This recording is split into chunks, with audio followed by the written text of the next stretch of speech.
Hey guys, it's Kate. And, we both did that. Sorry. Okay.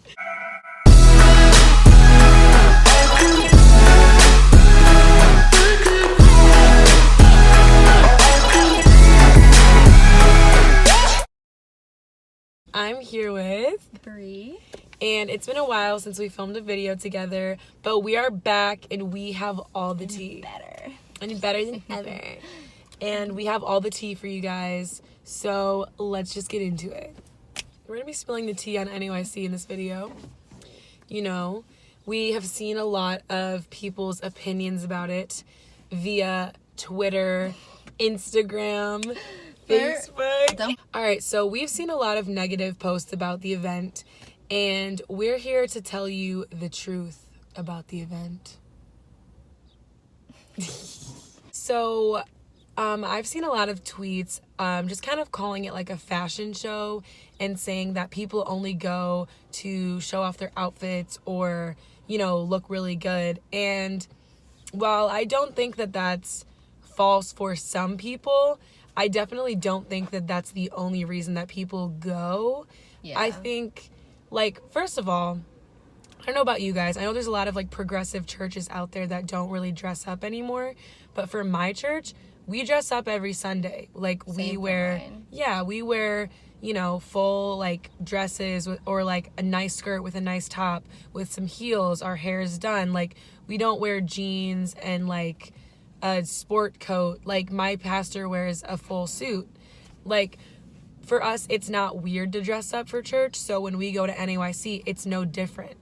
And also, I feel like when you go to conferences, it's usually more dressy than normal church anyways. You know what I mean? Yeah. Like at HYC, I always wear a more like fancy outfit than I'd wear at a normal church service at my church. Or with general conference, I purposely bought dresses that were nicer than like what I would normally wear. You know what I mean? Yeah. Like, it's always in the back of everyone's head that they want to look their best. Mm-hmm. There definitely are people that, you know, go over the top with the outfits. We're not trying to say, like, oh, like, nobody does that. Because there definitely are people that do that. You know, like, a full prom dress with, like, a huge bun. Like, which is fine. And I feel like certain churches have different ways that they dress anyways. Like, certain states, like people in Michigan are pretty chill with their clothes. Whereas people in, like, Texas are very, like, out there, lots of colors, lots of layers, lots of patterns. And that's fine. But, like, I mean, I'm not saying there's anything wrong with wearing a prom dress, but I think that's kind of where it kind of draws the line. But I also don't think, like, if you want to do that, that's not that big of a deal. Yeah, like, there's no dress code. I mean, obviously it's, like, fancier, but you can wear whatever you want. Like, yeah, you want to wear a prom dress, girl? And I've seen people wear jean skirts with, you know, not doing their hair, and nobody cares. It's not like we go and we're like the fashion judging police, everyone. Like, I can't stand that. Mm-hmm, neither can I. Like, who cares? I think that tweets like these are what pits people against the church and the UPCI, NAYC, that organization as a whole, because if you have in your bio UPCI or apostolic or whatever, and people see you posting tweets that are bashing that organization or that faith, that's really bad on your testimony, because you're over here saying, I'm apostolic, but this event that's created for apostolic young people is stupid. Like, I think that's very hypocritical. Take it out of your bio if you're gonna post negative things, because that's reflecting on us, because we call ourselves apostolic. So people are gonna be saying, like, oh, well, are all these other apostolic people just like this person? Mm-hmm. But I think while it's fine to dress up, I think we really need to keep the main thing. And so the tea on the services are, I think they're like the best services like I've ever gone to. They're so powerful. They're so, like, the worship is amazing. Like, I think that the worship, like, the team that they put together each year is, like, the best of the best of the best. Like, the best guitar players, the best bass players, the best drummer, best pianist, like, best singers. and not to say like, you know, it's all about the talent, but I mean, do you want to go to an event where like the music is like subpar? Yeah. You know what I mean? Like, Yeah. I think that music is a huge part of what brings you into the throne room and kind of sets that atmosphere. And they do a great job of doing amazing music and amazing worship and just bringing people in and preparing their hearts for the message, which is always very, very good, whether it's morning services or night services or sessions or whatever. Like, the services never fail. Like, the messages are always very timely. They're always very just like, they're good for like that generation. And I don't know, it's so like, I don't know if you felt like this, but it's almost like surreal to be surrounded by so many apostolic people that all believe what you believe, and we're all just like looking for the same thing. We're all like kind of praying for that same thing. And I don't know, it's something so powerful when you really like step back and just listen and hear like the roar of people praying together. It's like insane. You will never feel anything like that in your life. It's like, this is what heaven's gonna be like, because there's people of all different cultures, all different ethnicities, from different states, different backgrounds, different countries. Literally, people from different countries come. And it's like, this is really what heaven's gonna feel like. It's what heaven's gonna look like. And I think that that's what's so cool about this event in particular, because it's just so massive that it's like, it's just unreal. It feels like you're like in like this dream for like 3 days. Yeah, it's amazing. And then like when you're walking around the city, it's just all apostolic people. It's so fun. So cool. It's so cool. And you're like, you look at them, you're like, yeah, you're like, what's up? And they're like, hey, like. And then like people who obviously aren't apostolic, they like stare at you, and you're like. But it's cool because it's a talking point, you know. Like the waitresses are always like, where's everybody coming from? Yeah, like I remember 2017, the security, like people were being prayed for that were not. Yes, no. It was insane. That's the so thing I always powerful. forgot. Like security guards and people that were like working for the stadium were literally being filled with the Holy Ghost, because you can't be in that atmosphere. I don't care how hard your heart is. I don't care how much you say I'm over church, like blah blah blah. Like, you cannot be in a service like that and not get hit with the presence of God. Like, I don't care if you say I'm so strong, nothing's gonna make me go back. No, it's so thick in there that if you don't feel it, there's absolutely something wrong with your heart, dude. Like, seriously. Because all those security guards, they're all getting prayed through. They're all like, I mean, they're really like making a life change like in these services, and they weren't even there for that. They were just there to, you know, keep the stadium secure. And I think that that's what's really cool about it. And also just like we were saying, like every restaurant that we went to, the waitress would be like, where are you guys coming from? And we'd be like, oh, we're having a huge church event. It's at the stadium right over there. You should come tomorrow night. And they're like, oh, really? What time is it at? Like, it was like a really good talking point. And since last time it was in Indiana, right? Yeah.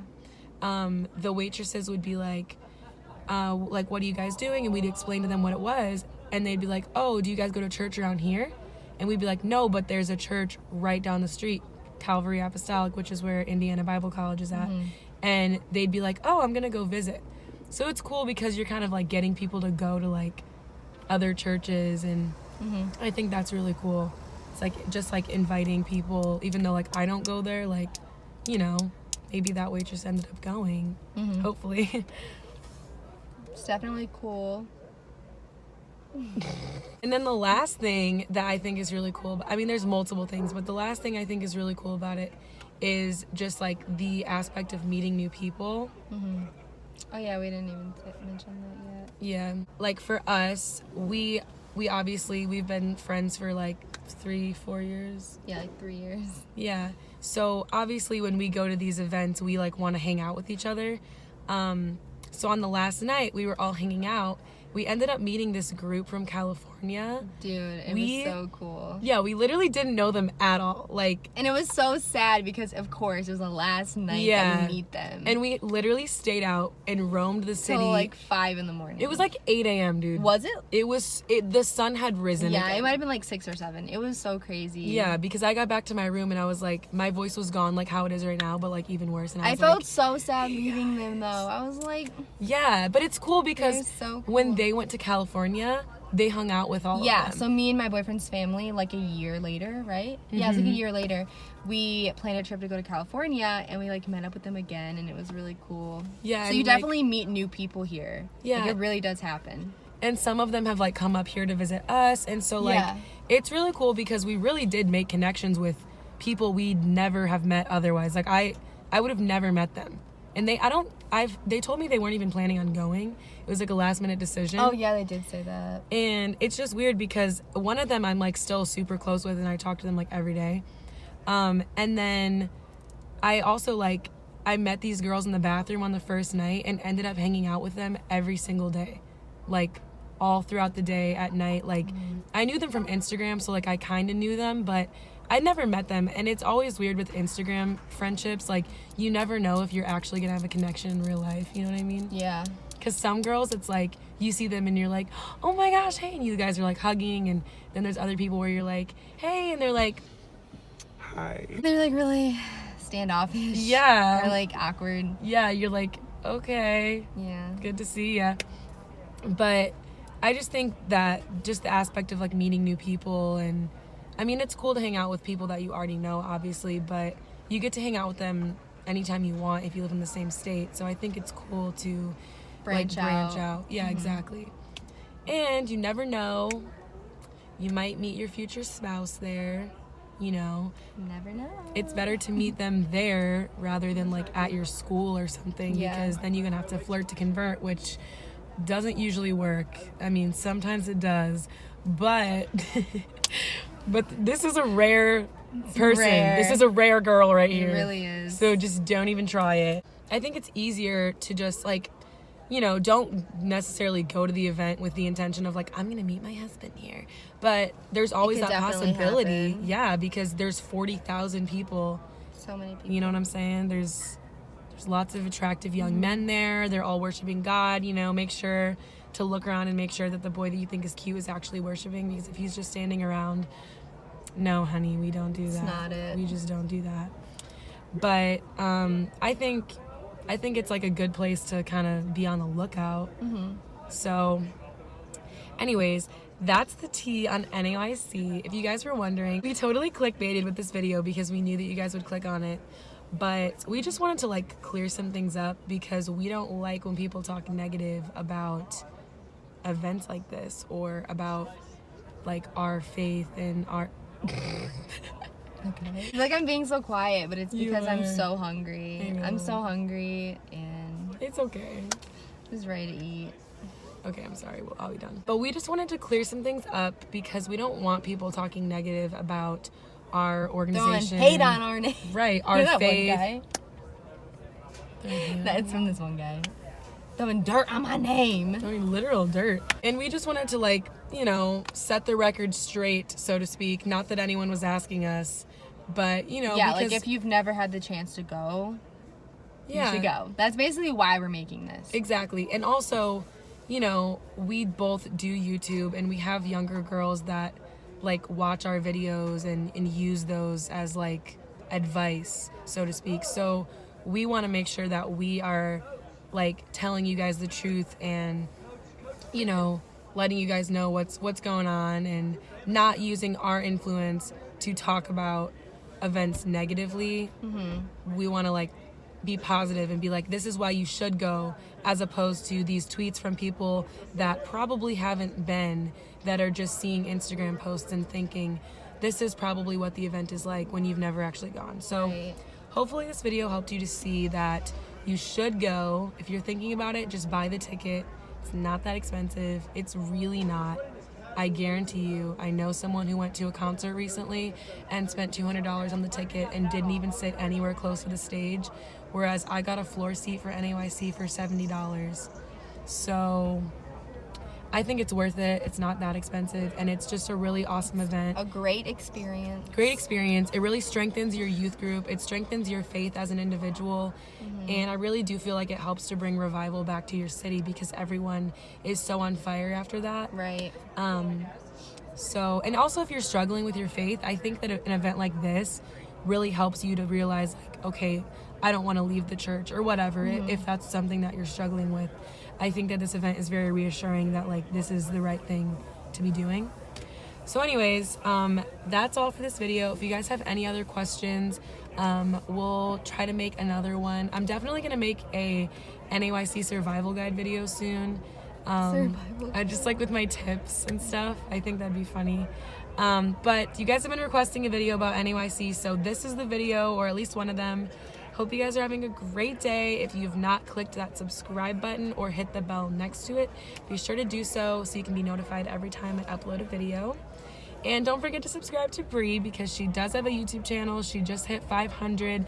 We're trying to get her to 1,000, so if you have not subscribed, you really just need to do it right now. We'll wait. We'll see you guys in, I'll see you guys in the next one. You won't see me Right. unless you subscribe. That is true. That is true. Bye, guys. I'm dead.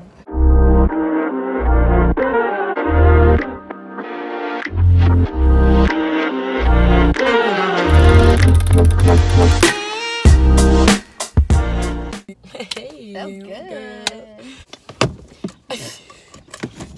What did I just like throw it off? Get a little hot. A little sting. We totally click blah, blah, blah. All right. 1, 2, 3. Bye, guys. Oh, wait, I was not ready. Hold on. Okay, All right. 1, 2, 3. Bye, guys. Oh, we said bye, guys. Okay, sorry.